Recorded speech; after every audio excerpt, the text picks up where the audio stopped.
అసత్య ప్రచారాలతో BRS party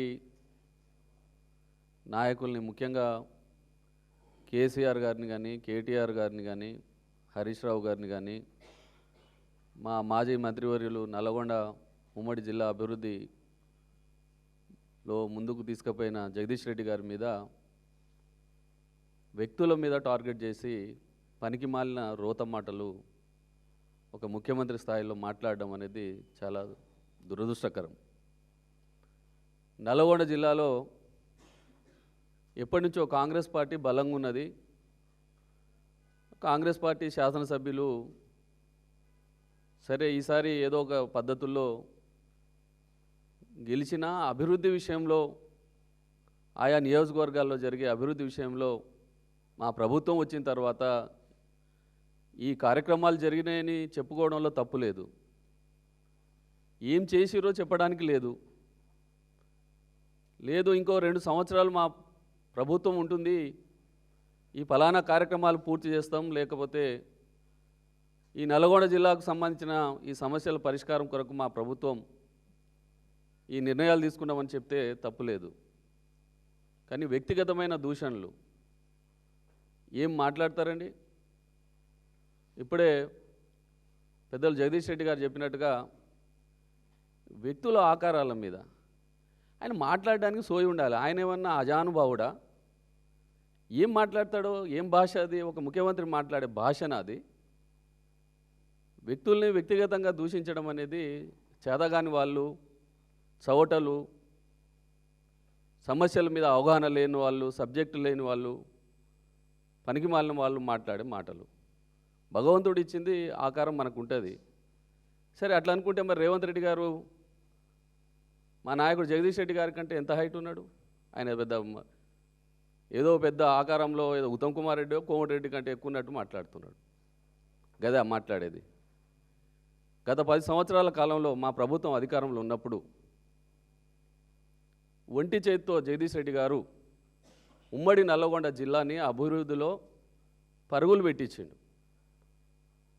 3 జిల్లాలు, 2 కొత్త జిల్లాలు ఏర్పాటైనాయి, మెడికల్ కాలేజీలు వచ్చినాయి, కొత్త కలెక్టరేట్ భవనాలు వచ్చినాయి, కొత్త మండలాలు ఏర్పాటైనాయి, కొత్తగా నూతనంగా మారుమూల గిరిజన తాండాలు మరి గ్రామ పంచాయతీలుగా ఏర్పాటు కావడంలో, అదేవిధంగా ప్రాజెక్టుల నిర్మాణంలో ఎక్కడ కూడా రాజీ పడకుండా ఒక వ్యక్తిగా పెద్దలు కేసీఆర్ గారి యొక్క సహకారంతో నల్లగొండ జిల్లా, ఉమ్మడి నల్లగొండ జిల్లాని అభివృద్ధిలో ముందుంచిన ఒక గొప్ప నాయకుడు జగదీష్ రెడ్డి గారు.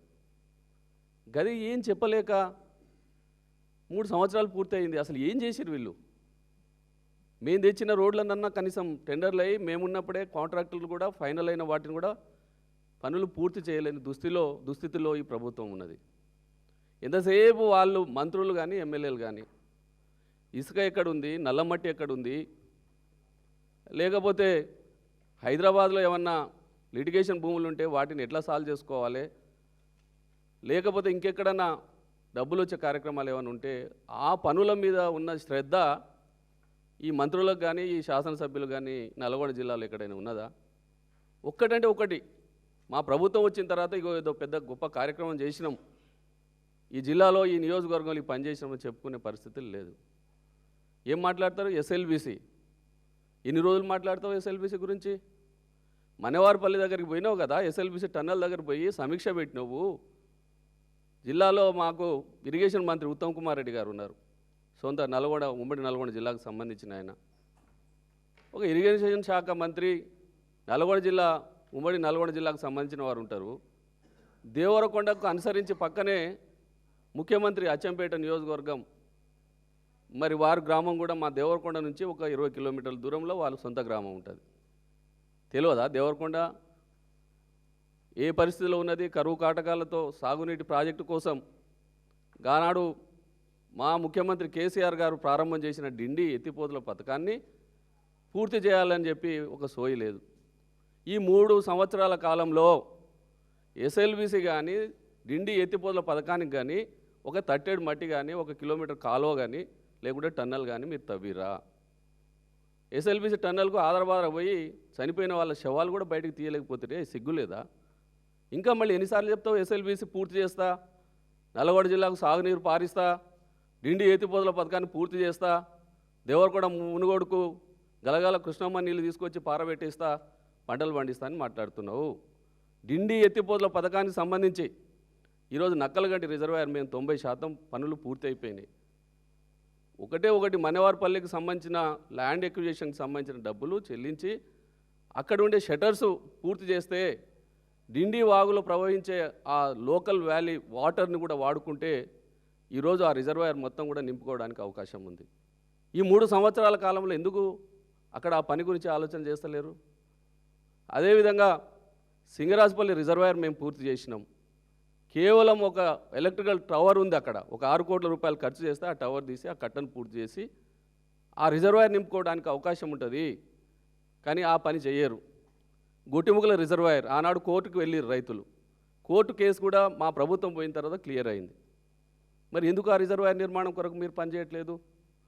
అక్కడ ఆ రిజర్వాయర్ కొరకు ఉంచిన ఆ చింతపల్లి పెద్ద చెరువు నుంచి నల్ల మట్టిని తోడుకొని మీ నాయకులు మీరు బలపడడానికి డబ్బులు సంపాదించుకోవడానికి ఆ రిజర్వాయర్ కొరకు ఉంచిన మట్టిని కూడా అమ్ముకునే దుస్థితికి ఈ పార్టీ ప్రభుత్వం కానీ ప్రజాప్రతినిధులు కానీ పనిచేస్తూ ఉన్నారు. అదేవిధంగా కృష్ణరాయనపల్లి రిజర్వాయర్ అక్కడ మా ప్రభుత్వం ఉన్నప్పుడు 80% పనులు అయిపోయినాయి. మరి ఆ పని పూర్తయిన వాటిని కంటిన్యూ ఎందుకు చేస్తలేరు? ఈ రిజర్వాయర్ల గురించి మాట్లాడారు, కాలువల గురించి మాట్లాడారు, పైపెచ్చు డిండి ఎత్తిపోతల పథకానికి సంబంధించి దేవరకొండ మునుగోడు నియోజకవర్గానికి నార్లాపూర్ నుంచి హెడ్ రెగ్యులేటరీ ఏదైతే ఉన్నదో దాన్ని ఎత్తులోకి పెంచి దేవరకొండ నియోజకవర్గం డిండి ఎత్తిపోతల పథకానికి నీళ్లు రాకుండా ఒక కుట్రపూరితమైన ఒక జీవోని కూడా మీరు విడుదల చేశారు. వచ్చి మాట్లాడుతున్నాడు, డిండి పూర్తి చేస్తా, దేవరకొండ మా పక్క నియోజకవర్గమే, నేను బ్రహ్మాండంగా అభివృద్ధి చేస్తా అని చెప్పి ముఖ్యమంత్రి మాట్లాడుతూ ఉన్నాడు. దాంతోపాటు గ్రామ పంచాయతీ ఎన్నికల ప్రచారంలో దేవరకొండ నియోజకవర్గంలో సభ పెట్టారు. ఆనాడు సభలో ముఖ్యమంత్రి ఏం చెప్పిండు? అక్కడ ఉండే స్థానిక ఎమ్మెల్యే గారు కొన్ని విషయాలు అడిగితే మళ్ళీ నేను జిల్లా మంత్రి మరి అడ్లూరి లక్ష్మణ్ గారిని పంపిస్తా, పంచాయరాజ్ మంత్రి సీతక్కని పంపిస్తా, దేవరకొండ నియోజకవర్గంలో ఉన్న రోడ్లన్నీ కూడా వాళ్ళు స్టడీ చేసి శాంక్షన్ ఇస్తారు, వెంటనే పూర్తి చేస్తా అని చెప్పి 7-8 నెలలు అయిపోయింది. ఇంతవరకు ఏ మంత్రి రాలేదే, ఆ నియోజకవర్గాన్ని మీకు చేసింది ఏం లేదు. కాబట్టి ఈ రకంగా ఒకటి కాదు, నల్గొండ జిల్లాలో ఏది కూడా మీరు చేయలేరు. కాకపోతే మీరు సభల పేరు మీద ప్రజాధనాన్ని వృధా చేసి వ్యక్తిగతంగా వ్యక్తుల్ని హననం చేయడానికి మాత్రమే ఈ ముఖ్యమంత్రి గారి మాటలు ఉన్నాయి. అందులో ఎంత దారుణం అంటే ఒక ముఖ్యమంత్రికి ఉండాల్సిన గౌరవం, ఒక మర్యాద ఇంతకుముందనే ఎవడైనా చూసేవాళ్ళు వినేవాళ్ళు సభకు వచ్చేవాళ్ళు. నేను సభలో చూసినాం, ఎవరు లేరు, వచ్చిన వాళ్ళు కూడా ముఖ్యమంత్రి మాట్లాడుతుంటే వెళ్ళిపోతున్నారు. ఏముంటుంది పనికిమాలిన మాటలు, వ్యక్తుల మీద దాడి చేయడం తప్ప ఏమీ లేదు. నల్లగొండ జిల్లాకు మీరు చేసిందంటూ ఏమీ లేదు. మరొకసారి ఈ ముఖ్యమంత్రి అర్థం చేసుకోవాలి, 3 సంవత్సరాలు పూర్తయింది, ఇంకెన్ని రోజులు వ్యక్తిగతంగా బీఆర్ఎస్ పార్టీ మీద మీరు అవాకులు చవాకులు వెళ్తారు? మీరు చేయగలిగింది ఏందో చెప్పాలి, లేకుంటే ఆ జిల్లా అభివృద్ధి కొరకు మాట్లాడాలి తప్ప వచ్చినప్పుడల్లా ఏదో ఒక రకంగా మాట్లాడి ఆ జిల్లా ప్రజల్ని కించపరిచే పద్ధతుల్లో మాట్లాడవద్దని చెప్పి మరొకసారి బీఆర్ఎస్ పార్టీ తరఫున, నల్గొండ జిల్లా పార్టీ తరఫున వారిని హెచ్చరిక చేస్తూ ఉన్నాం.